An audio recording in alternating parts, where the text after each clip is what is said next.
La parola al Presidente di Italia dei Valori, Antonio Di Pietro.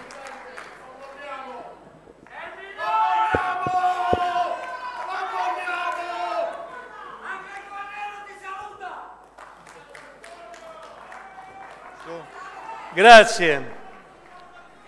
Siamo qui,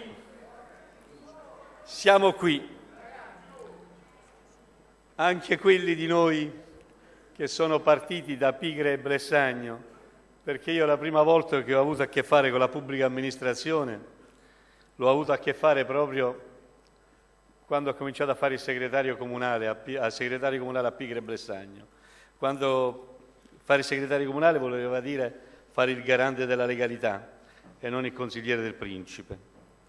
Siamo qui, amici miei, siamo qui oggi a riflettere su chi siamo, su qual è stata la nostra storia, su chi crede ancora in noi, su cosa possiamo fare ancora per questo Paese, quale sarà il nostro futuro e cosa possiamo fare soprattutto per il futuro del Paese.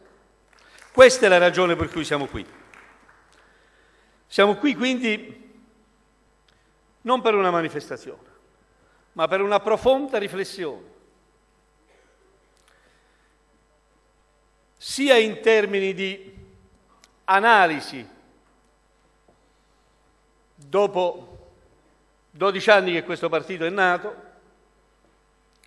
sia di profonda analisi di chi siamo e chi siamo stati e come siamo arrivati qua, e in secondo luogo di come possiamo organizzarci se vogliamo andare ancora avanti. Lo dobbiamo fare perché è necessario riflettere su ciò che è accaduto al nostro Paese e anche su ciò che è accaduto al nostro partito. Non possiamo sfuggire da queste nostre responsabilità, non possiamo soltanto limitarci qua a guardarci in faccia e vedere che siamo ancora tanti, tantissimi, e pensare che la macchina possa camminare da sola. Dobbiamo evidentemente ben focalizzare l'obiettivo e riflettere bene su come a questa bellissima realtà che abbiamo e che ancora abbiamo ci siamo arrivati. Come sapete bene, l'Italia dei Valori è nata in modo spontaneo. Come sapete bene, in questi ultimi 50 anni i partiti sono nati in due modi. Uno, in modo spontaneo. Con la fine della guerra ci si sono uniti i cittadini su ideali. Poi ogni tanto è nato qualche partito spontaneo, nella maggior parte dei casi per una ragione anomala, tutta italiana, soprattutto italiana, forse anche in altre realtà, abbiamo scoperto che cambiano i nomi dei partiti, ma finiscono per essere sempre la sommatoria di aggregazione di persone che hanno un capopopolo, un capobastone, il quale cambia questo o quel partito, questa o quella bandiera a seconda del come piazzarsi e quindi governare il territorio. Io credo che ci sia una differenza tra il controllare il territorio e la democrazia del territorio. L'Italia dei Valori si è presentata con la sua genuinità, spontaneità e anche ingenuità ai cittadini italiani, agli elettori italiani, in persecuzione di una storia personale mia, quella di cercare di portare nelle istituzioni persone per bene e progetti che mettessero al primo posto il rispetto delle regole del gioco.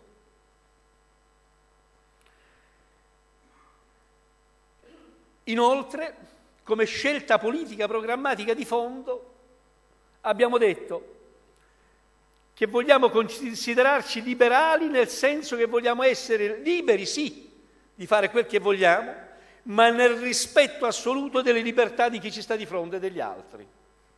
Questo per noi era la libertà.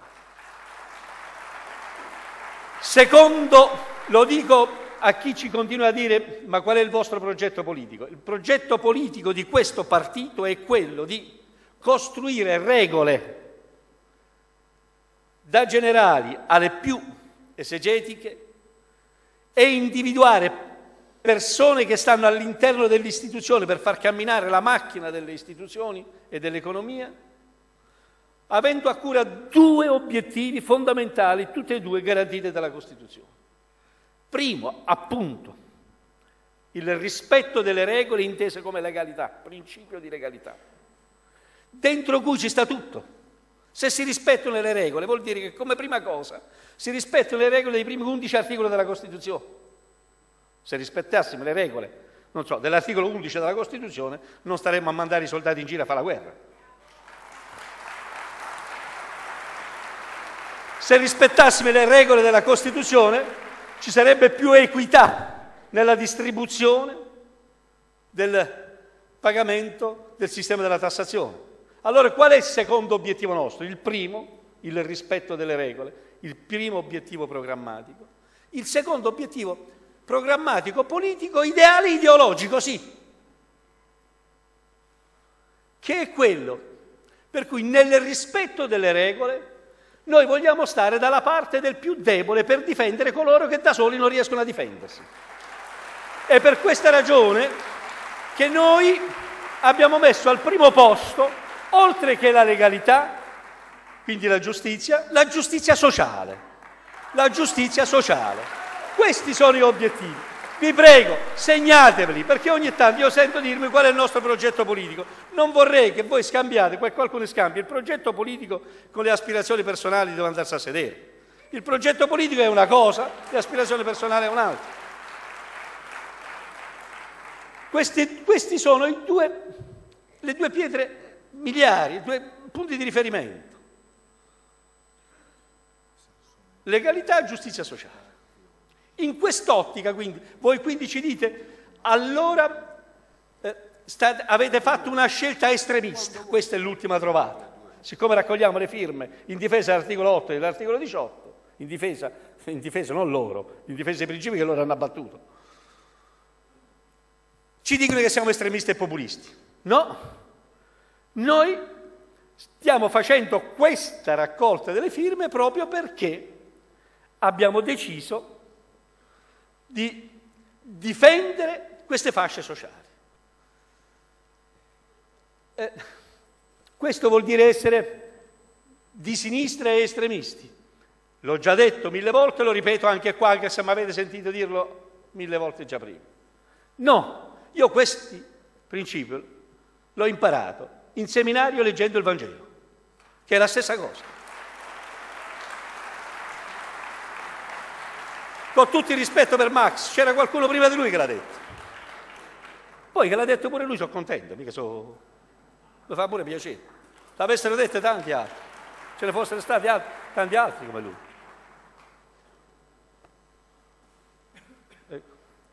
Questo ho voluto ribadire la cornice su cui intendiamo muoverci, ho inteso fondare questo partito.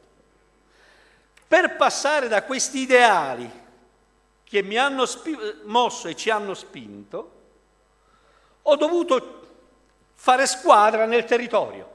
Mi dispiace, d'altronde avete fatto più di 1000 chilometri quasi tutti, quindi non sarò né breve né celere, quindi vi annoierò, ma ve la devo raccontare. Mi dispiace.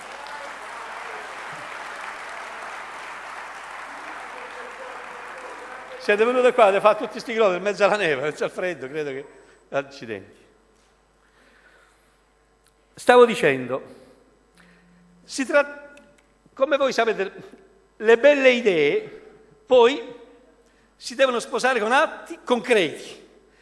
Quindi bisogna innanzitutto mettere in piedi un'organizzazione e poi bisogna che questa organizzazione, obiettivo per obiettivo, segmento per segmento, faccia il possibile per realizzare quell'obiettivo. Avete visto cosa ha fatto vedere prima Borghesi, cosa ha detto prima Belisario o il capogruppo Rinaldi?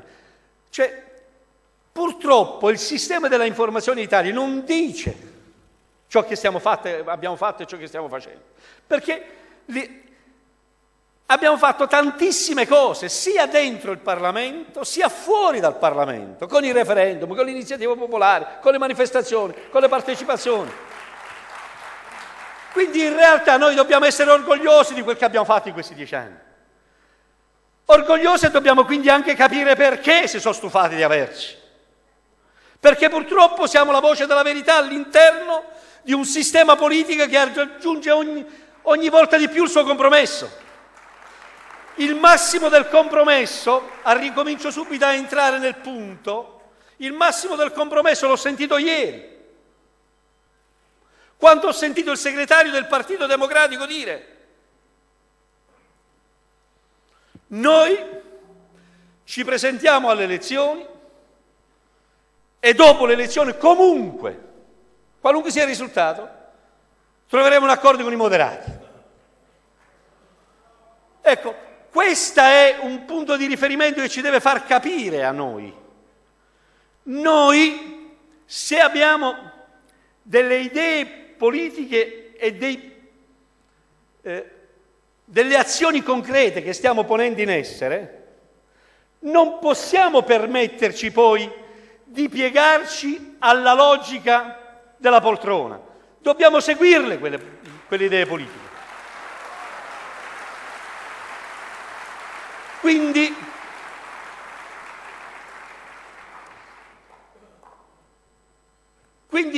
io in questo momento non sto dicendo addio a quel centro-sinistra, sto prendendo atto che quel centro-sinistra è finto e che il vero centro-sinistra possiamo rappresentarlo noi. Sto dicendo di più, appellandomi all'articolo 56, penultimo comma del Codice Penale. Ripensateci, fate un atto di ravvedimento operoso, perché il problema non è vincere le elezioni, è quale politica portare avanti per questo Paese. E che quindi, se l'obiettivo è soltanto quello di voler togliere di mezzo l'Italia dei Valori, perché in questi anni, attraverso quegli interventi alla Camera, attraverso quelle interrogazioni, attraverso quelle proposte di legge, attraverso il risveglio della coscienza sociale con i referendum, attraverso la partecipazione democratica, vi siamo stati di fastidio, forse è meglio prendere atto che bisognerebbe essere d'accordo con noi e fare una famiglia più grande tutti insieme per raccogliere tutti quei cittadini che si aspettano da una formazione di centrosinistra più legalità, più giustizia sociale. Allora, quando io sento dire, come ho sentito dire ieri dal segretario del Partito Democratico, la riforma Fornero non si tocca, è vero o no? Mi siete testimoni che è stato detto questo o no? Allora io non gli sto dicendo non voglio stare con te, gli sto dicendo guardate che c'è un popolo di elettori che si riconosce nell'area di centrosinistra, che non è d'accordo, che noi rappresentiamo e che vi vuole invogliare a farvi capire che è meglio che ci ripensate, perché vincerete pure le elezioni, ma distruggete lo Stato sociale.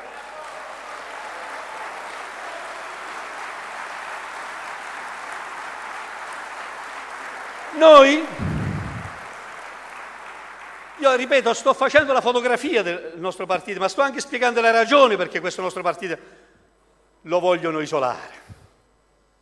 Questa è la verità.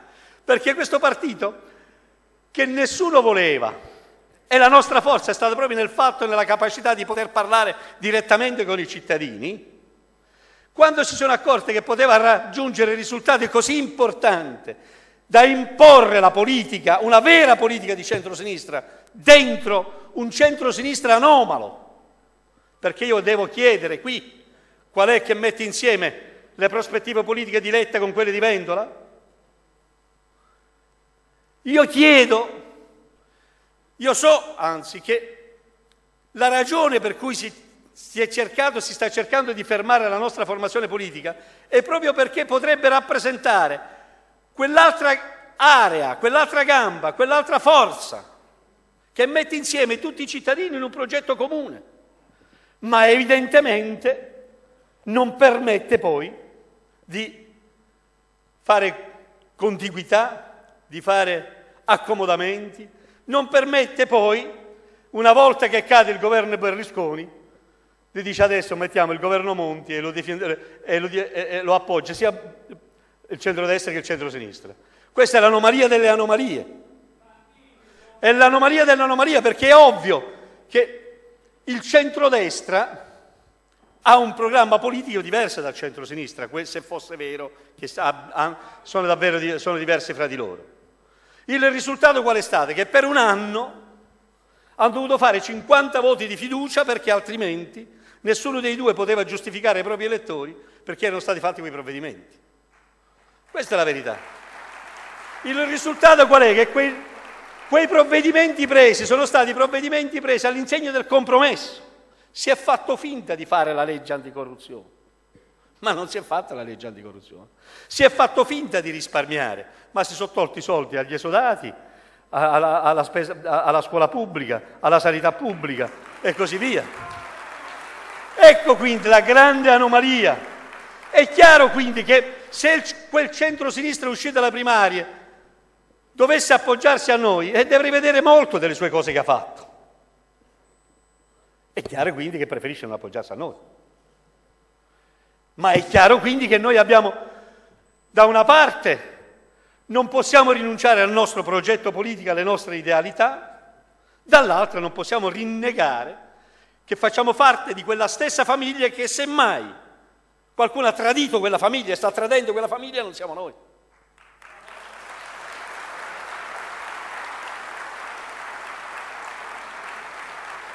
Ecco perché io, fino all'ultimo giorno, sto dicendo ripensateci.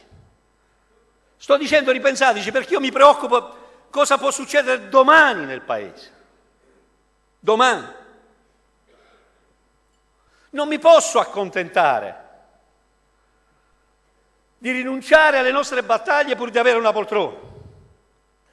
Noi stiamo raccogliendo le firme per il referendum e mi appello agli amici, ai militanti di SEL che con noi hanno sottoscritto quei referendum, che insieme a noi dovrebbero venire fra qualche settimana a depositare il referendum alla Cassazione.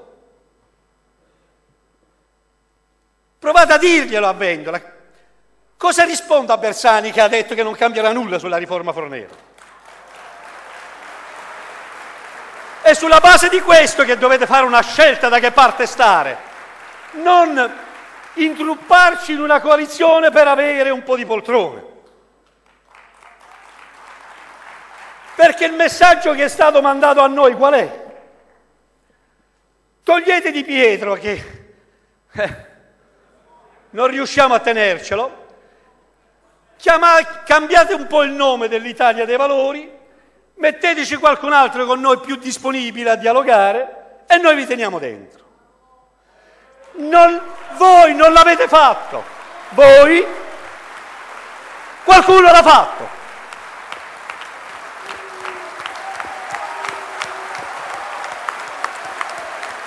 Diciamo le cose come stanno. La ragione per cui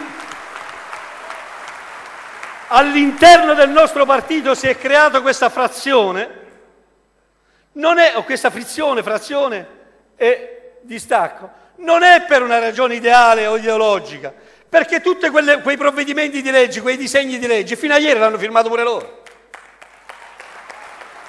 Perché c'erano pure loro in Cassazione a depositare le firme per il referendum, a depositare il quesito.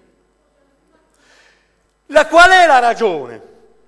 E la ragione è che, siccome bisognava isolare l'Italia dei Valori, bisognava toglierle ciò che ha costruito nel territorio, perché voi sapete che una macchina politica per poter camminare ha bisogno di idee, innanzitutto di progetti, ma anche di strutture, di volontariato, di impegno civile, di presenza quotidiana nei territori.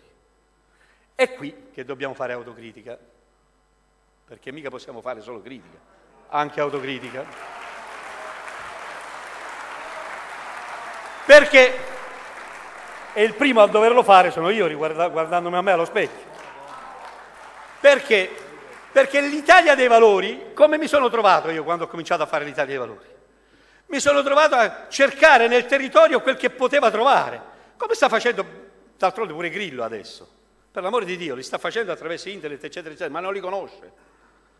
Non è che è dentro l'animo umano, se potessimo entrarci dentro, sarebbe una cosa bellissima. Quindi, indubbiamente, anch'io mi sono dovuto affidare a ciò che trovavo nel territorio. Se c'è stato un errore nell'Italia dei Valori, e c'è stato, e se c'è stato un errore mio, e c'è stato, è il seguente. È il seguente.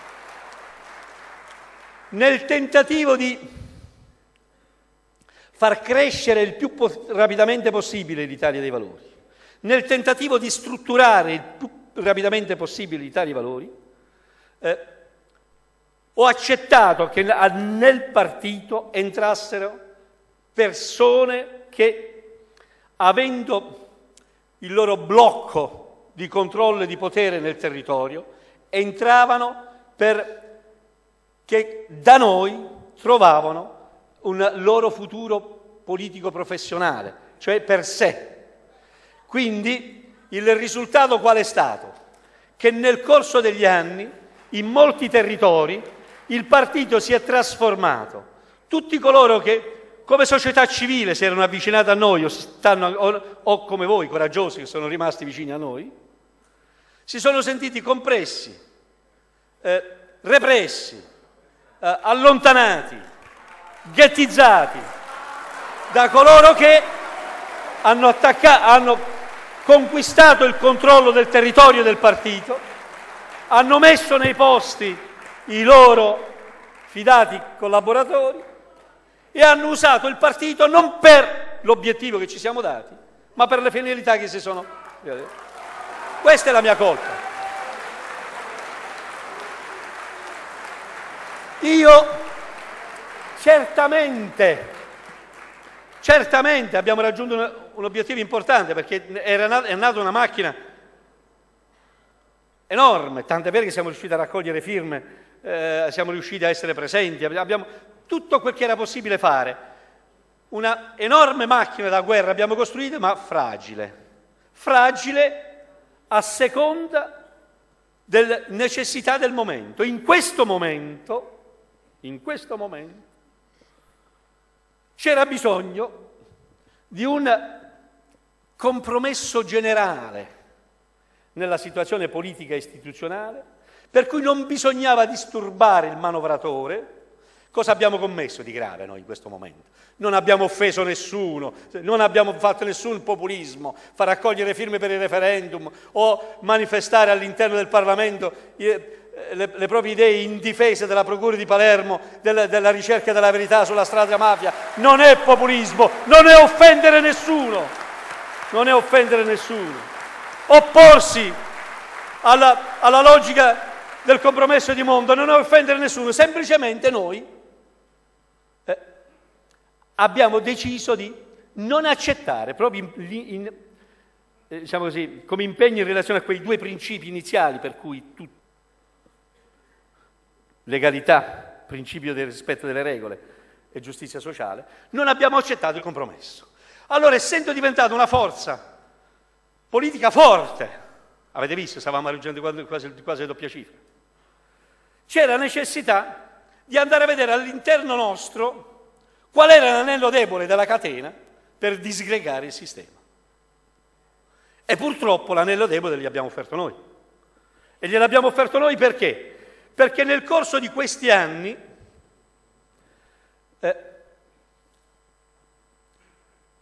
abbiamo lasciato che il territorio venissero governati da tante autonome Italia dei Valori che non rispondevano alla base, ma rispondevano al principe.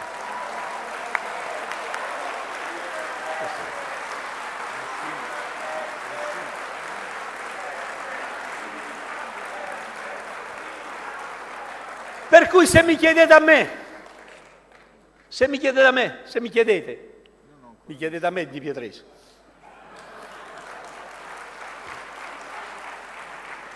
È un rafforzativo. Cosa ne pensi di quel che è successo di questa diaspora? Dico benvenuto. Benvenuta. Benvenuta, perché le cose si chiariscono da sole.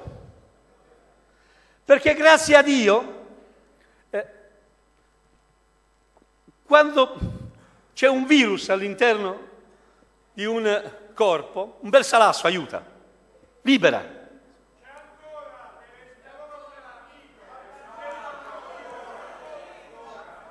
Ma vedrete che nei prossimi giorni, quando se ne andranno ancora.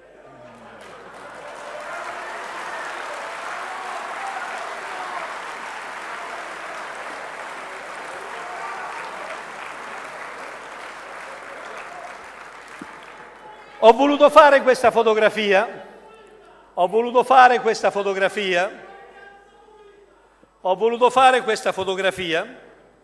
perché questa è la realtà. Posso anche usare come scusante o scriminante, parla agli avvocati, se è una causa di giustificazione o un attenuante. Posso anche usare come scriminante il fatto che veramente non è facile costruire un partito, realizzare un'organizzazione e in pochi anni fare tutto quel che abbiamo fatto noi. Lo dico invitando a riflettere, per esempio, a ciò che sta accadendo agli amici del Movimento 5 Stelle. Non ancora cominciano, avete visto già quanti conflitti al proprio interno. Ma non perché è colpa loro, è proprio perché, come al solito, c'è sempre qualcuno che ci si ficca dentro per andare. La notizia dell'altro giorno, a me mi ha fatto impressione, la notizia dell'altro giorno era una quarantina di arresti al Ministero dell'Agricoltura, compreso il capo di gabinetto. E le modalità con cui hanno fatto le primarie il Movimento 5 Stelle, tutti i giornaloni, quella notizia di quello scandalo schifoso stava in quinta pagina nascosta. Contro quelli del 5 Stelle stava in prima pagina dicendo che non sono antidemocratici. Noi Movimento 5 Stelle siamo due realtà diverse, però fatemi il favore, ma qual è la notizia più importante? Quella che avete rubato voi. Qual è la notizia più importante? Voi che non avete cambiato il porcellum e quindi 5 segretari, 5 nomineranno tutti i candidati o quelli che quando meno fanno le primarie pure se sbagliano a farle? Ecco perché io dico, come vedete, quando c'è qualcuno o qualcosa che si mette fuori dal sistema, viene stritolato. Io questa parentesi l'ho fatto per far capire come noi ci siamo già passati e ci stiamo ancora passando. Ora, poi prego naturalmente, se c'è la stampa, con questo modo non sto dicendo che ci mettiamo col Movimento 5 Stelle, loro vanno da soli, noi andiamo per conto nostro. Sto dando atto dell'abuso che si fa del sistema dell'informazione e dell'abuso che si fa del sistema della politica per denigrare e delegittimare l'avversario che non si ha il coraggio di affrontare. Questo sto facendo. Dopodiché, per l'amore di Dio, siamo due realtà diverse. Allora però, fatemi un po' più avanti, se questa è la fotografia, cosa dobbiamo fare come prospettiva? Non v'è dubbio, innanzitutto una scelta di campo. Io non intendo arrendermi e intendo continuare e vorrei e voglio e mi impegno a ricostruire un'Italia di valori.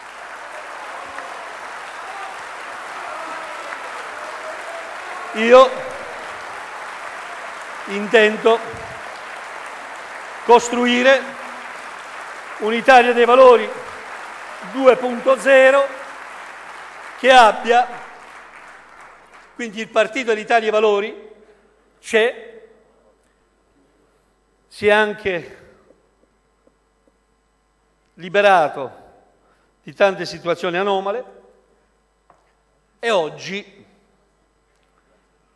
da oggi possiamo partire verso una nuova avventura che abbia sempre quei due obiettivi. Ve lo devo dire, perché se qualcuno non condivide quell'obiettivo, è inutile che sta con noi. Allora, cosa possiamo fare? Dobbiamo fare in modo che il nostro percorso di ristrutturazione e ricostruzione dell'Italia dei Valori non risenta dalla vicenda elettorale. Commetteremo un errore grave. Qualcuno ha detto nelle settimane scorse facciamo subito un congresso. Non se ne andava via nessuno, perché le truppe cammellate vincevano i congressi. Noi abbiamo bisogno di gente libera, di gente dove ognuno vota e rappresenta uno, dove ognuno è libero di fare scelte senza per questo essere ghettizzato, anche se la presente diversamente dall'altro. Ciò che invece è successo molte volte nel nostro Paese.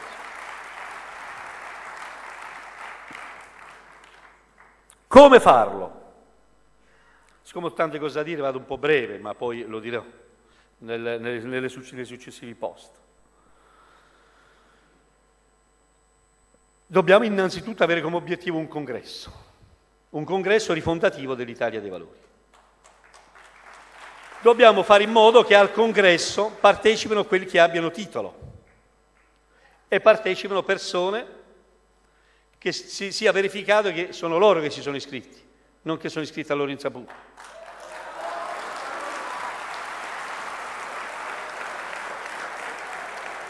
Allora, la prima proposta è: l'anno prossimo non facciamo la festa di Vasto, anticipando magari facciamo il congresso dell'Italia dei Valori. Un congresso che dobbiamo tenere conto del fatto che fino a febbraio-marzo siamo impegnati con le elezioni e che c'è il suo tempo. Dobbiamo tenere conto del fatto che dobbiamo aprire una campagna di tesseramento vero e dobbiamo dare un inizio e una fine a questa fine di tesseramento. Propongo dal 1° gennaio al 30 giugno, in modo che non siamo condizionati da chi deve essere sotto le elezioni. Propongo però che nel frattempo ci diamo delle regole, un regolamento non solo per la fase congressuale, ma anche per i doveri morali, politici ed etici che devono rispettare coloro che possono essere iscritti. Regolamento che ci dobbiamo dare entro il 30 aprile 2013. Viene proposto, regolamenti che deve approvare ovviamente il Congresso, ma che dobbiamo proporre 3-4 mesi prima perché deve essere discusso dalla base. Se no a ritornare qua me lo scrivo io, me lo faccio io il Congresso.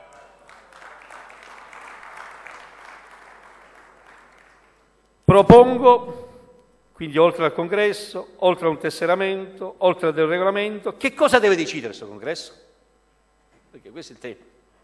Deve decidere la nascita di un nuovo bambino che si chiamerà Italia dei Valori, che sarà sempre Italia dei Valori, ma che rinasce il giorno del Congresso con uno sforzo. Lo dobbiamo fare se vogliamo essere tutti propositivi e obiettivi. Primo, al simbolo dobbiamo togliere la parola di Pietro, perché o diventiamo maggiorenni o no. Io mi sto facendo vecchio. Dobbiamo togliere la parola di Pietro dal simbolo. E lo so, no, non me ne sto andando, non vi preoccupare. Ma tanto lo sanno tutti che l'Italia dei Valori l'ho fatta io, non è questo il problema. Però dobbiamo dare un'idea precisa e anche dobbiamo prendere delle idee precise e forti di assoluta spersonalizzazione del partito. Secondo, cosa deve decidere questo congresso? Che non è che deve fare tante decisioni, perché poi tante altre decisioni dovranno fare gli organismi che verranno nominati. Ma comunque questo congresso dovrà eleggere un presidente e un tesoriere. Guardate, se fosse possibile che nel frattempo nasca una realtà che possa rappresentarci tutti. Non è che io me ne vado, faccio il padre nobile. Se questo non nasce, ma io non mi posso drogare, ma per il resto resiste pure con le stampelle, non ve ne preoccupate. Cioè, è una creatura che ho fatta, è chiaro che non l'abbandono, però voglio fare in modo che quando mi chiama il Signore possa camminare. E dovete cercare di capirlo questo.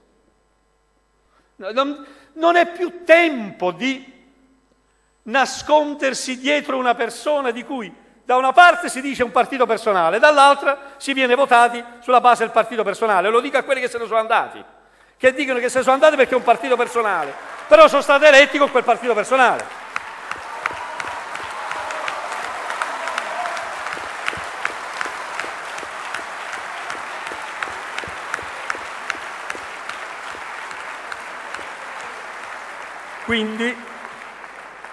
Quindi lo dobbiamo spersonalizzare. Io rimetto per quel giorno il mandato. Da adesso a settembre, quando faremo il congresso, se riuscite a far venire fuori dopo con il tesseramento figure che possano rappresentarvi tutti, ben vengano. Se non lo riuscite, io non mi tiro indietro, per l'amore di Dio. Ma certamente deve essere una nuova realtà che nasce ex novo, che si fa nuove strutture. Certamente deve leggere gli organi di garanzia quel congresso, perché tutta la polemica che si sta nel territorio è dovuta anche al fatto che noi abbiamo organi che valutano le diatribe interne, ma organi eletti dall'esecutivo, organi eletti in conflitto di interesse, tant'è vero che c'è giurisprudenza sul punto. Qui dobbiamo trovare delle persone che non sono eletti, che sono al di fuori di questa realtà e che possono valutare come se fossero giudici terzi chi c'ha ragione e chi c'ha torto, perché altrimenti anche con tutta la buona volontà non si capisce a che parte stare. E queste sono le 3-4 cose che deve leggere. Certamente, quindi, Presidente, Tesoriere, organi di garanzia, certamente dobbiamo rivedere le strutture, cioè se dobbiamo, che ruolo dare ai dipartimenti, ai circoli, se dobbiamo lasciare strutture cittadine, se dobbiamo sempre di più informatizzarci, sempre di più utilizzare anche le possibilità di fare dialogo in rete. Certamente abbiamo bisogno, quello sì, di nuove regole statutarie, perché appunto dobbiamo andare verso questa realtà. Ecco, questa è la prima fase che ci aspetta. Vi ho fatto la fotografia di come è nata l'Italia dei Valori, le grandi battaglie che abbiamo fatto, di cui siamo orgogliosi, le infiltrazioni che abbiamo subiti, gli approfittamenti di cui siamo stati vittime, gli errori che abbiamo commesso, la voglia di ricominciare, l'obiettivo di arrivare a rilanciare l'Italia dei Valori, la realtà e la tempistica con cui realizzarlo. Questo è il primo messaggio che intendavo mandarvi, e è solo la prima pagina.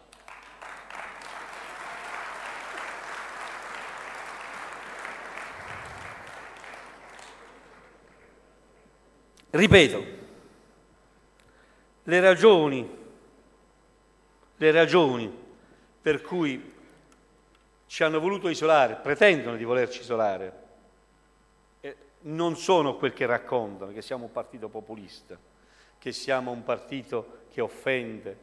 Le vere ragioni è che siamo un partito che porta avanti delle idee che disturbano i manovratori. Ed allora permettetemi di mandare qui oggi, non possiamo esserci noi perché siamo qui, ma permettetemi oggi di mandare un appello di solidarietà a quegli altri cittadini che in questo momento sono in piazza a Roma a manifestare in difesa dei magistrati di Palermo, in difesa con le agende rosse. Noi stiamo con quella realtà. Non è un'offesa, non è un'offesa. Noi crediamo che in uno Stato di diritto, come diceva Li Gotti prima, sapere se chi dello Stato ha trattato con la mafia sia un dovere intorno al quale tutti ci dovremmo unire. Non ho detto se lo Stato ha trattato con la mafia, ho detto chi dello Stato ha trattato con la mafia, perché, come diceva Nannucci l'altro ieri a Firenze, c'è già una sentenza passata in giudicata che dice che lo Stato ha trattato con la mafia e coloro che dall'altra parte sono stati condannati già sono stati individuati. Se la trattativa per definizione è fatta fra due persone, fra due realtà, e quelli di là sono stati pure condannati, vuol dire che di qua c'è qualcuno. E se c'è una Procura della Repubblica che sta facendo gli accertamenti per sapere chi è di qua, ma dovremmo unirci tutt'uno per stargli vicino, non andare a cercare i cavilli giudiziari per vedere come fermarli. E benedetto il Signore. È un'offesa questa? Ma è una difesa della Costituzione questa, non è un'offesa a nessuno. Quindi io col cuore sono anche con loro oggi, come tutti voi. Voglio esprimere anche un'altra solidarietà, perché vedo in questi giorni attacchi a non finire. C'è un cittadino che in quanto cittadino, come tutti i cittadini, esprime delle proprie idee, il rispetto della Costituzione, ma anche dell'articolo 21 della Costituzione. Esprime delle proprie idee. Peraltro lo esprime anche in modo compiuto, nel senso che lo esprime in quanto a conoscenza dei fatti, e contro il quale, per il semplice fatto che lo esprime, addirittura una forza politica, Forza Italia, gli vuole fare una causa collettiva e sta raccogliendo fondi a non finire. Voglio esprimere solidarietà al cittadino Ingroia, perché anche lui, come qualsiasi cittadino, voglio esprimere solidarietà alla Procura di Palermo, perché anche loro, come qualsiasi magistrato, hanno il diritto di fare il loro dovere, di svolgere la loro attività e di poter esprimere le loro idee.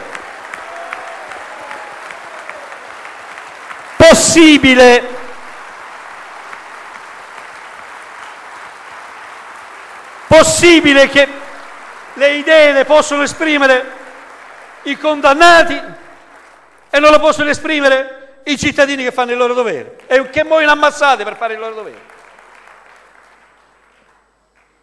Voglio esprimere solidarietà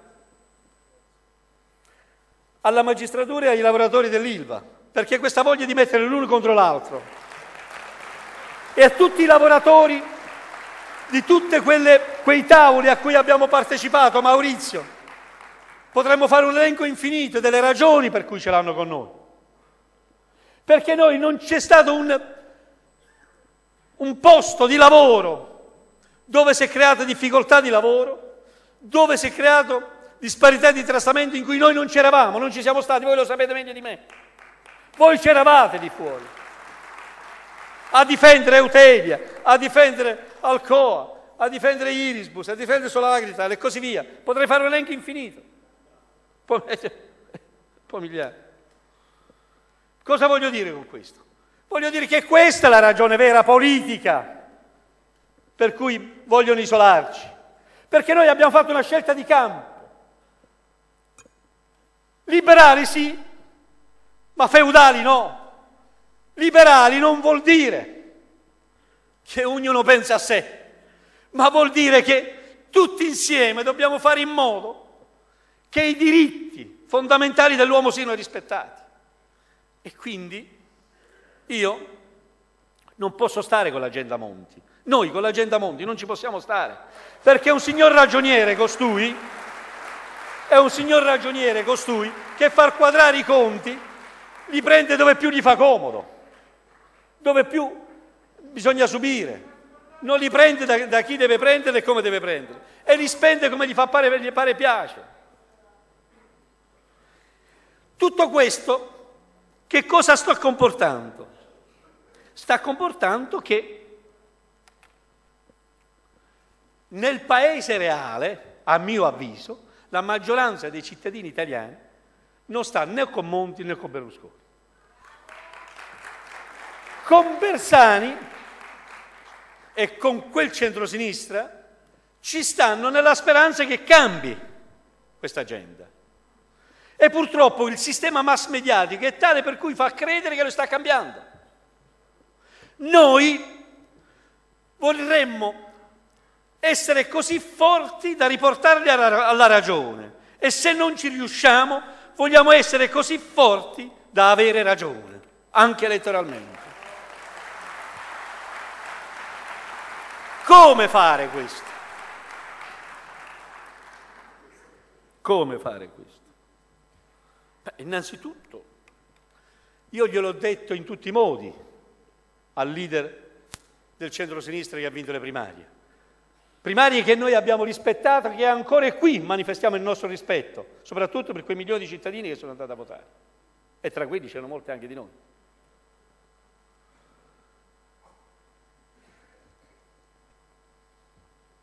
Credo, caro segretario del PD che hai vinto le primarie, anche per rispetto a quei cittadini anche nostri che ti hanno votato, che tu hai il dovere di dire e non quantomeno di rispondere e non di rinchiuderti in un silenzio politichese per poi far ricadere su di noi la palla della non unità del centro-sinistra. Noi possiamo essere uniti su un programma unito e se quindi tu non ti unisci a noi e noi non ci uniamo a te è perché tu hai capito che vuoi portare avanti un altro programma rispetto a quel che stiamo dicendo noi. E allora dillo, se noi siamo in alternativa al governo Monti e tu non ti vuoi mettere con noi vuol dire che vuoi proseguire col governo Monti. Allora il vero centrosinistra siamo noi.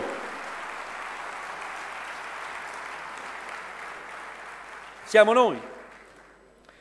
Per l'amore di Dio, io con tutta responsabilità, fin quando è possibile, cercherò e cercheremo di realizzare questo ravvedimento operoso.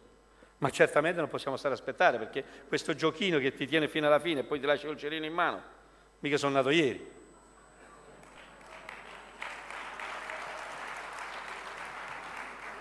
È chiaro quindi che noi dobbiamo partire. Dobbiamo partire. Dopodiché, proprio perché siamo partiti, proprio perché ci stiamo organizzando,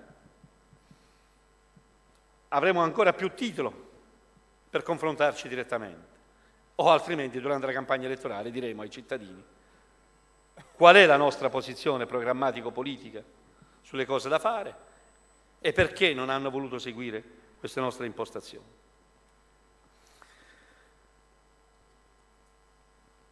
Ed allora, fermo restando il nostro obiettivo, fermo restando la nostra collocazione, fermo restando che non intendiamo uscire da questa realtà di centrosinistra, dobbiamo adesso parlare di un altro capitolo, l'emergenza. Ci sono delle emergenze nella vita che devi affrontare, non puoi rinviarle. Quando ti fa male il dente devi andare al dentista, c'è poco da fare, te la devi togliere il dente.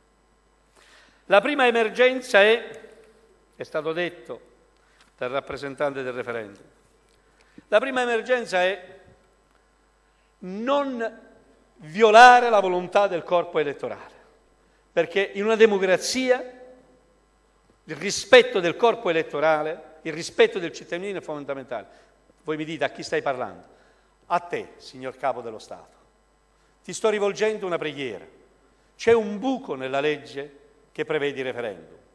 Quando noi abbiamo iniziato la raccolta delle firme per referendum, lo abbiamo iniziato il 12 di ottobre, perché la legge ci dicevano che non potevamo raccoglierle l'anno prima, perché altrimenti non potevamo svolgere il referendum l'anno delle elezioni. E noi dovevamo quindi depositarlo nell'anno in cui l'elezione è avvenuta, cioè nel 2013. Noi abbiamo iniziato apposta il 12 ottobre per depositarlo il 9 di gennaio e il 9 di gennaio depositeremo le firme per referendum. Mo se tu, signor Capo, se lei, signor Capo dello Stato, se lei, signor Capo dello Stato, scioglie le Camere il 31 dicembre, una volta sciolte le Camere non possiamo più depositare il referendum. Ma ti pare giusto che io non potevo sapere l'anno scorso che ci stava l'elezione anticipata, anzi tutti dicevate il contrario. Vi pare giusto, se tu farai il decreto di sciogliere le Camere, di non inserire, e ti chiediamo cortesemente e umilmente di inserire nel decreto di scioglimento delle Camere anche una norma che prevede che i cittadini che hanno raccolto le firme le depositano nei tempi previsti dalla legge, quel referendum è valido, quelle firme sono valide, poi le andremo a firmare il referendum, andiamo a fare il referendum quando prevede la legge, ma non dovete buttare nel cestino quel referendum. Già con un giochino procedurale avete buttato nel cestino 1.200.000 firme per il referendum per una nuova legge elettorale, che se ci fosse stata una maggiore apertura da parte della Corte Costituzionale e non una chiusura agli azzeccagarbugli delle procedure, oggi avremmo una nuova legge elettorale. Oggi non saremmo in queste condizioni e lo avremmo perché il popolo l'avrebbe votato direttamente, perché 1.200.000 cittadini le hanno raccolte quelle firme. A proposito, chi le ha raccolte quelle firme? Signor Presidente della Repubblica, signori dei partiti, è chiaro? È chiaro? Certo che ce l'hanno con noi. Noi gli stavamo addirittura dicendo che devono essere i cittadini a fare la legge elettorale, questi si sono messi una paura della Madonna. E come faccio io? Se lo fanno i cittadini, la prima cosa che fanno una regola che i condannati non devono essere candidati.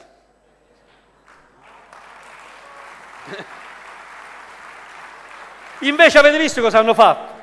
Ecco l'altro grande trucco di questa maggioranza posticcia e di questo governo asservito alle maggioranze posticce. Su tutte le televisioni, su tutti i giornali abbiamo fatto la legge per impedire ai condannati di essere candidati. Ma quale legge?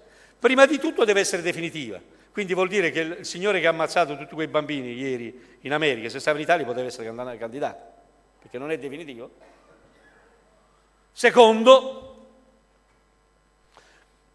per pene non superiori a 2 anni, ma una cosa è la pena e una cosa è il reato, perché nei 2 anni ci rientra una marea di reati, soprattutto tutti i reati della pubblica amministrazione di Tangentopoli, perché tra sconti di pena, tra riti abbreviati, tra patteggiamenti, tra attenuanti, alla fine, come avete visto, stanno tutti sotto i 2 anni.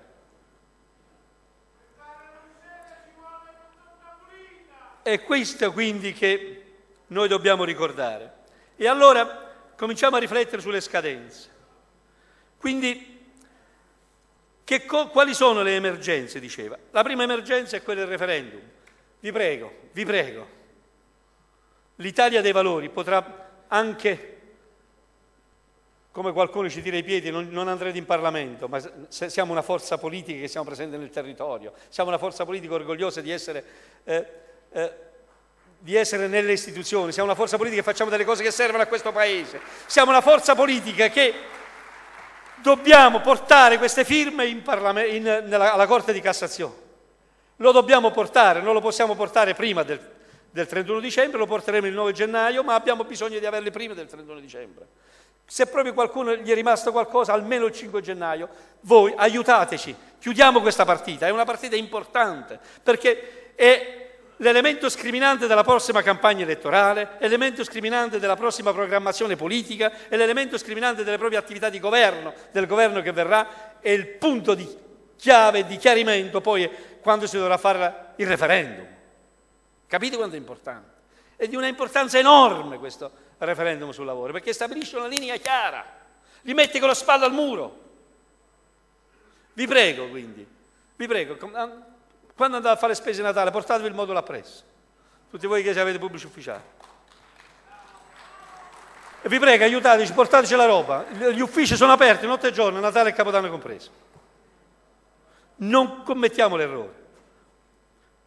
Anche perché, come avete visto, tra quelli che hanno firmato il referendum in Cassazione, non tutti si stanno a dare da fare. Molti ci hanno messo la firma e hanno ritirato la mano.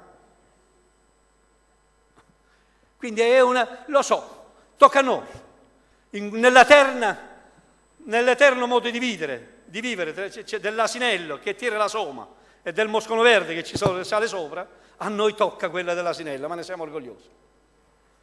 Non molliamo su questo tema. La seconda scadenza. Non lo sappiamo se sarà proprio il 17 o il 18 febbraio la data delle elezioni, ma a quella data dobbiamo partire.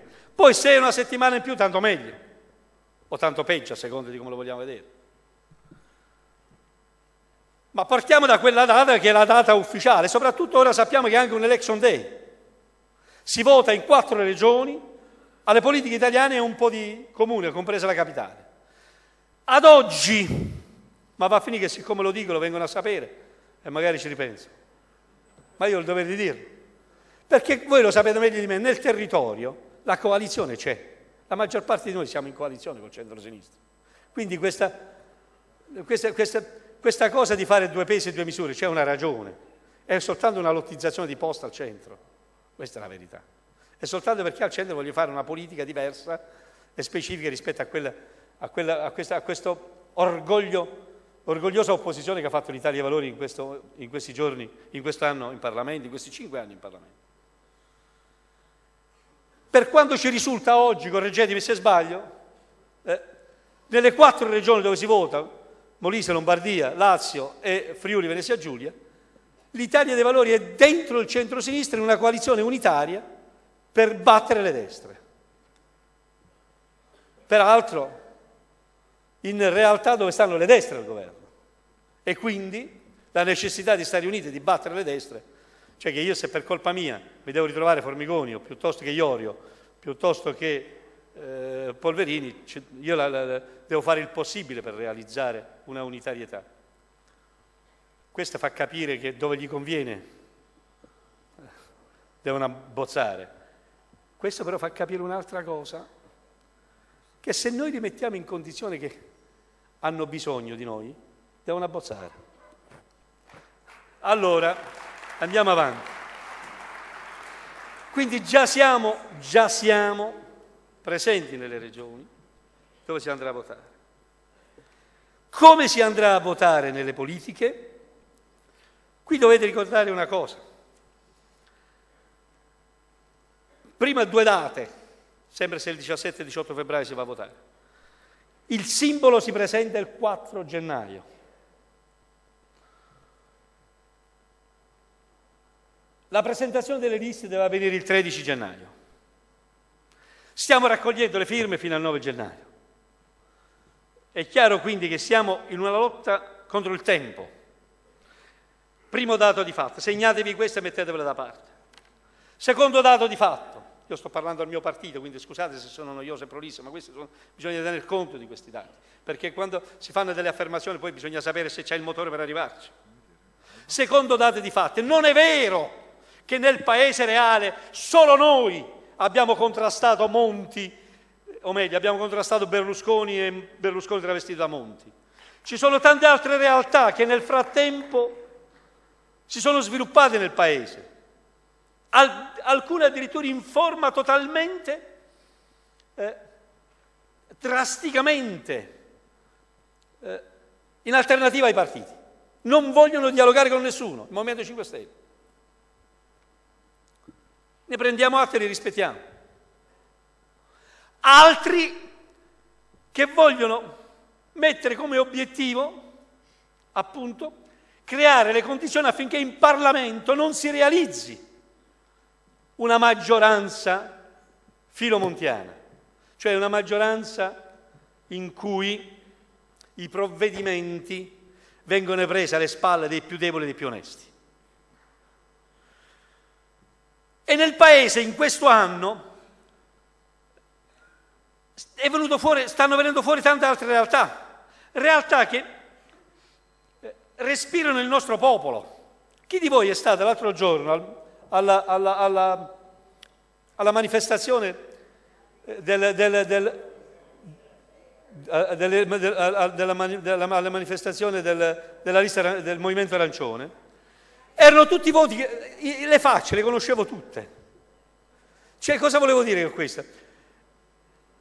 Il popolo di riferimento, i possibili elettori, sono molto simili ai nostri elettori, hanno le stesse idee nostre.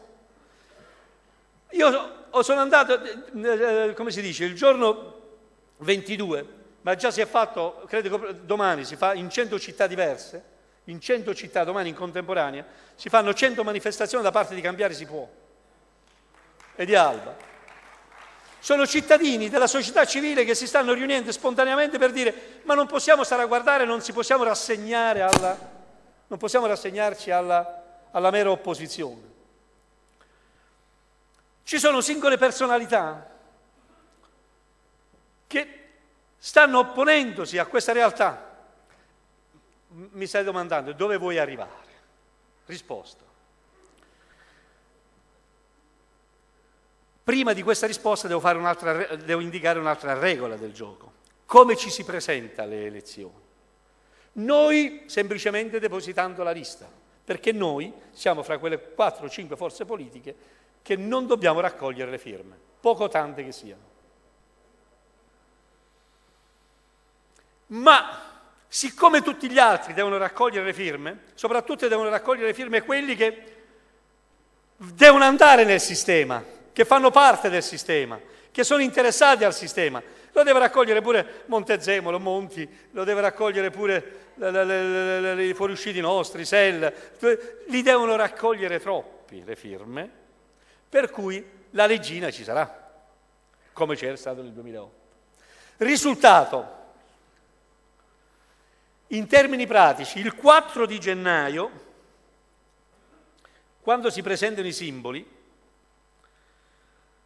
potremmo trovarci che insieme al nostro ci siano altri 3-4 simboli, magari appoggiati da 1 o 2 deputati, perché le regole bisogna vedere come le fanno. Non le fanno per queste persone che hanno uno stesso elettorato, che parlano lo stesso elettorato nostro, lo fanno per ragioni loro. Ma potremmo trovarci con 3-4 realtà che ognuno si presenta per sé parlando allo stesso elettorato. Di più, state certi che a molte di queste sigle non gliene frega niente del quorum, perché si andranno a inserire dentro la coalizione A o dentro la coalizione B, e quindi anche al 2%, anche sotto il 2%, perché anche se sei sotto il 2% lo puoi ottenere, loro avranno la possibilità di avere rappresentanti in Parlamento. E voi avete visto, lo ribadisco, l'importanza della rappresentanza delle istituzioni o no? L'avete visto? L'avete visto? Attraverso il resoconto dei capigruppi di Camera, Senato e Parlamento europeo. Allora, cosa succede e cosa può succedere? Può succedere che tante di queste realtà che parla al nostro elettorato si presentano e che noi, dovendo raggiungere un obiettivo, o l'8% alla Camera e il 4% al Senato, ci mette, invertendo l'ordine degli addendi,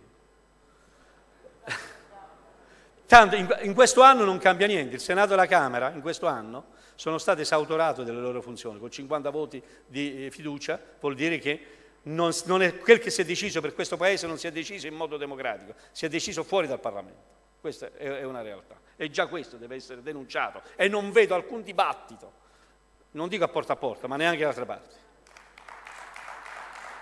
Alcuna presa di posizione, siamo soli noi a dirlo e quindi non ce lo fanno sapere. Allora quel che ci dobbiamo chiedere noi è se dobbiamo limitarci, fermo restando che siamo partiti e che siamo un partito. Siamo partiti e siamo un partito. Fermo restando che il nostro obiettivo è rimanere partito. Nel fare la lista dobbiamo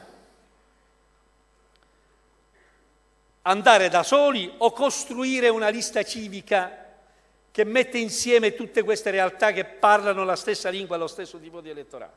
Questa è una domanda che ci dobbiamo porre, che non possiamo risolvere oggi, ma di cui oggi vi devo dare alcune spiegazioni, ma che non prenderò da solo come decisione, perché ho già convocato, ascoltando le decisioni, la proposta del sindaco Orlando, il 27, anzi l'ho già convocata, voi non ancora le avete ricevute perché stamattina ho scritto la lettera, quindi molti di voi non ancora lo sanno, ve lo dico in anticipo. convocazione a voce, l'esecutivo nazionale, non solo l'ufficio di presidenza, perché non è una decisione che può prendere l'ufficio di presidenza, l'esecutivo nazionale per il 27 dicembre alle ore 15, perché dobbiamo vedere se esiste realmente questa realtà, chi ci mette la faccia di questa realtà, perché fino ad oggi abbiamo visto molte persone parlare di questa realtà, ma non abbiamo ancora visto chi ci mette la faccia di questa realtà. Se poi dobbiamo realizzare una lista civica soltanto per... Io intanto sono disponibile a una lista civica in quanto, lo dico subito, in quanto col porcellum non si scelgono i candidati, si scelgono gli eletti. Perché chi è messo al primo posto viene eletto. Ma dove cazzo le fai? Ma dove li fai le primarie?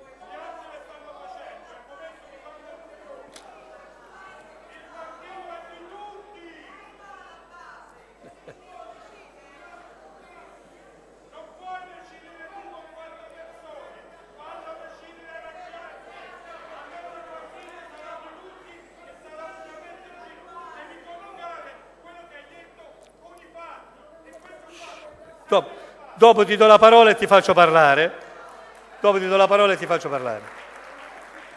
Però, guardate, se c'è una cosa nella vita è quella di saper fare il passo secondo la propria gamba. Ribadisco. Dobbiamo depositare le firme per il referendum il 9 di gennaio. Dobbiamo avere le firme il 31 di dicembre in ufficio.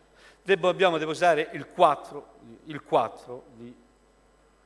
Per fare le primarie, chi sono i candidati e a chi sono le persone a cui chiediamo di partecipare? Oggi chi sono i candidati e chi sono le persone? Perché altrimenti non sappiamo. Abbiamo già avuto questa esperienza, perché appunto vanno e vengono.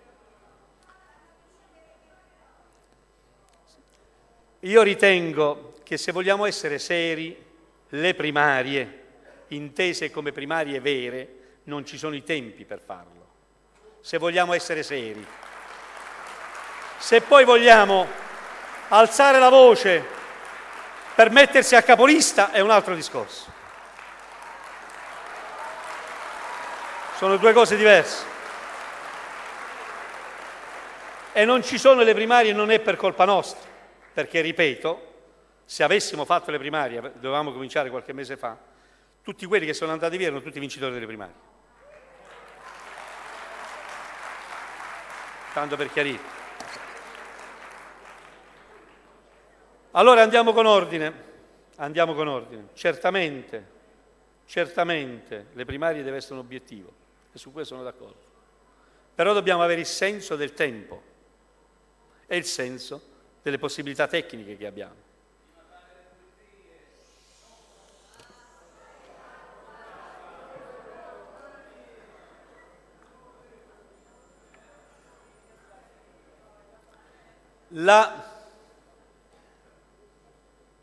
Noi mai come in questo momento abbiamo la necessità di avere la testa sulle spalle, di non lasciarci prendere dagli isterismi, di non trovare soluzioni rocambolesche, di non inventarci la luna nel pozzo. Sto dicendo, l'idea di mettere insieme tutto questo vasto mondo che vuole reagire alle politiche di disuguaglianza sociale che sono state portate avanti in questi anni, in quest'ultimo anno anche in concorso con quei partiti di centrosinistra che hanno appoggiato Monti, l'idea di mettere insieme tutta questa vasta area, in primo luogo per convincere a un'eresipiscenza operosa quelli che invece quest'anno hanno appoggiato Monti, in secondo luogo per essere una forza politica, non partito, ma una lista elettorale che abbia la forza di superare il quorum e di essere presente dentro le istituzioni per portare avanti quelle battaglie. Noi questa è una responsabilità che ci dobbiamo prendere, ma dobbiamo anche verificare chi sono queste persone, chi ci mette la faccia e chi ci mette la firma. Perché se armiamoci e partite, Armiamoci è partito solo io. Se arriva un nome di grande prestigio, che però dice io non mi posso candidare, ci metto Giovanni. E qui qua, ci chiamiamo tutti Giovanni. Ci chiamiamo tutti Giovanni. Siamo tutti Giovanni qua. Io sto dicendo e sto facendo un appello, mi rivolgo alle televisioni, sto facendo un appello. Io ho sentito in questi giorni grandi personalità, grandi persone che rappresentano un pezzo di storia nel nostro paese, nella comunicazione, nelle istituzioni, nell'economia, nella cultura, anche nella magistratura. Ho sentito tante personalità. Un appello che faccio a voi. Il tempo stringe. Se vogliamo davvero riunire tutte queste, trasformare in fatti le parole che voi dite, se vogliamo davvero dare ai cittadini la speranza che c'è una realtà diversa, che non si abbandona alla mera protesta, ma nello stesso tempo vuole costruire una coalizione alternativa nei programmi e vuole far rinsavire chi invece sta svendendo la propria storia e la propria politica e il proprio passato, allora questo è il momento, signori che io vi rispetto, questo è il momento che ci mettete la firma. Io l'ho visto il vostro manifesto, l'ho letto, i vostri 10 punti, l'ho letto, sono eccezionali, sono la quadratura del cerchio, sono punti che richiamano essenzialmente i principi fondamentali della Costituzione. Cioè, alla fine, l'abbiamo scritto in un altro modo, abbiamo scritto la Costituzione, la difesa della Costituzione. Bene, in nome di tutto questo e di tutto questo che avete detto, c'è niente da fare, questa è l'ultima settimana. O ci mettete la faccia, la firma, il nome e vi candidate, oppure non ci possiamo stare. Noi non possiamo continuare a dire armiamoci e partite. Non possiamo più essere usati come asini da soma per portare delle persone su cui abbiamo... Sapete noi dell'Italia dei Valori, sapete quante personalità abbiamo elette? Io sono orgoglioso che qui un giovane vecchio come Vattimo sta ancora qua. Guarda qua. Ma di tutte quelle professionalità è quasi l'unico che c'è rimasto. Cosa voglio dire con questo? Perché io ho notato una cosa, che ci sono 2 tipi di personalità, professionalità, gente che fa parlare di sé. Un tipo che appunto ci mette la faccia, la firma e la propria persona. Un tipo che dice, appena vinci sto con te.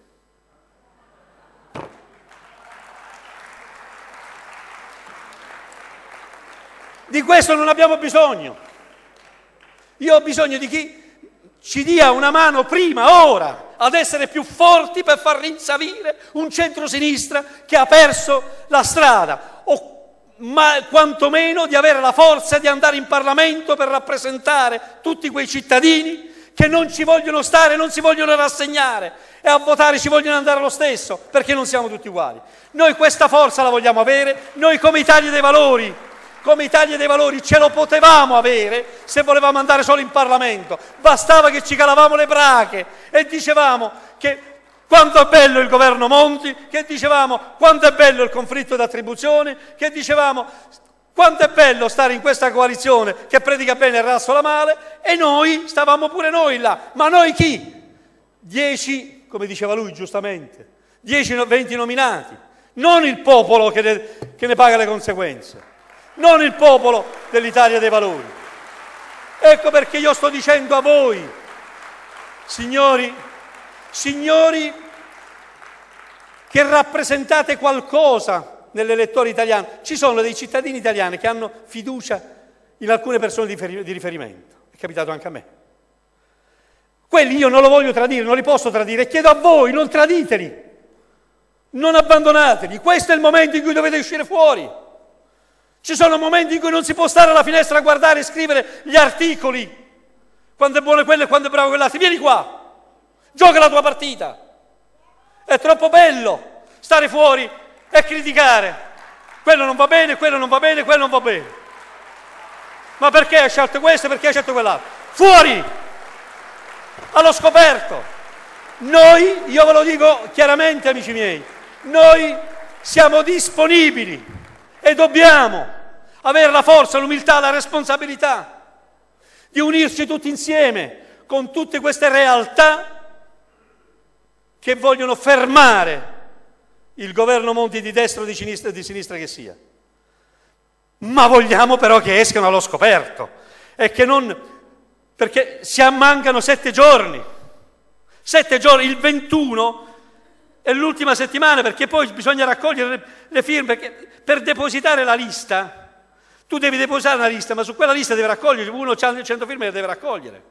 E per raccogliere deve avere l'elenco dei candidati. E per avere l'elenco dei candidati deve sapere chi sono i candidati. Ma quali candidati? L'elenco dei parlamentari. Perché è chiaro che chi hai messo al numero 1, quello viene eletto. Forse il numero 2. In alcune parti. Forse manco uno in nessuna parte. Allora, noi non possiamo metterci insieme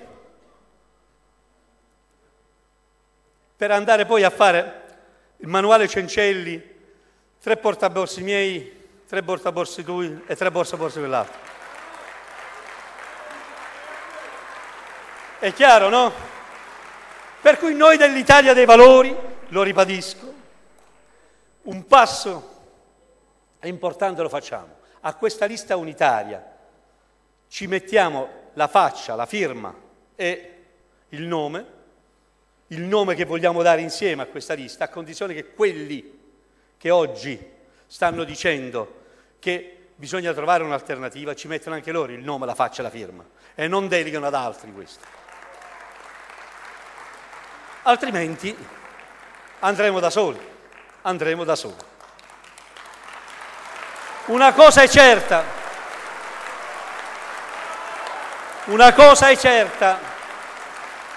l'Italia dei Valori ci sarà a queste elezioni, ma soprattutto ci sarà nel Paese, con coloro che oggi più che mai, sapendo la traversata nel deserto che ci aspetta, hanno il coraggio di stare con noi e guardate quante ne siamo. Ci sarà perché ora siamo in grado di poterci costruire una nostra organizzazione conoscendoci per come ci siamo conosciuti. Ci sarà, e mi avvio alla conclusione, alle prossime elezioni, ci saremo, ripeto, soli o ben accompagnati, ma bene accompagnati, non accompagnati in nome e per conto.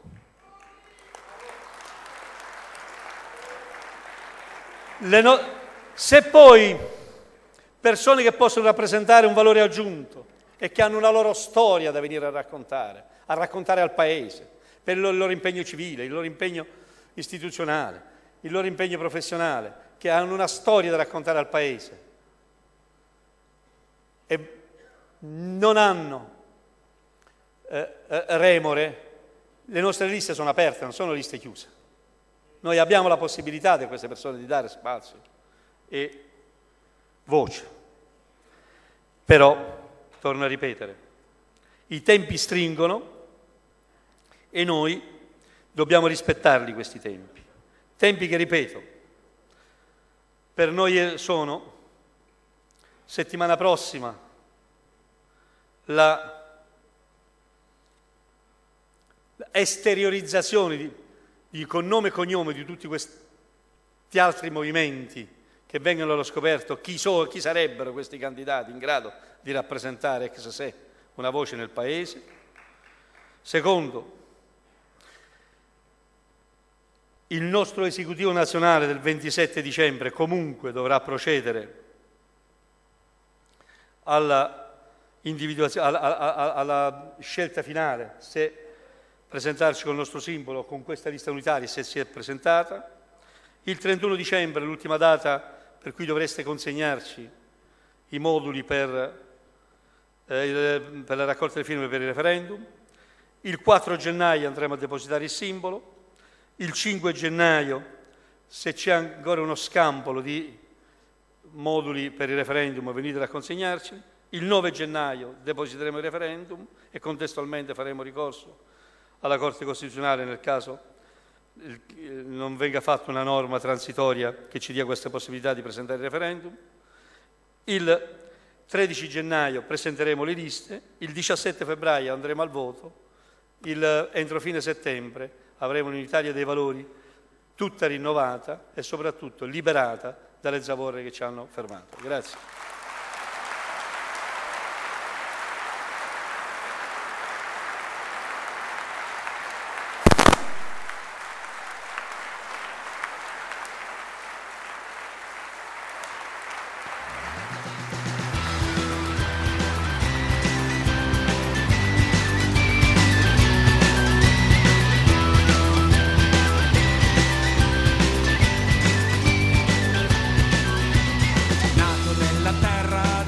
Degli aranci, tra Cinisi e Palermo, parlava la sua radio.